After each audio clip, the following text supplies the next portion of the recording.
নমস্কার প্রিয় দর্শক, আপনারা দেখছেন দ্য কেবি নিউজ প্লাস। আপনাদের সঙ্গে কথা বলছি আদিত্য। শেষমেশ লোকসভার টিকিট না পেয়ে কি বিজেপির পথে পা বাড়িয়েছেন আরামবাগের দুবারের জয়ী সাংসদ অপরূপা পোদ্দার?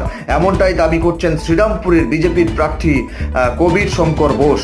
কল্যাণ বন্দ্যোপাধ্যায়ের বিরুদ্ধে বিজেপি তাঁকে প্রার্থী করেছে। কবির শঙ্কর বোস আজকে দাবি করছেন যে টিকিট না পেয়ে অপরূপা পোদ্দার বিজেপি নেতৃত্বের সঙ্গে যোগাযোগ রাখছেন।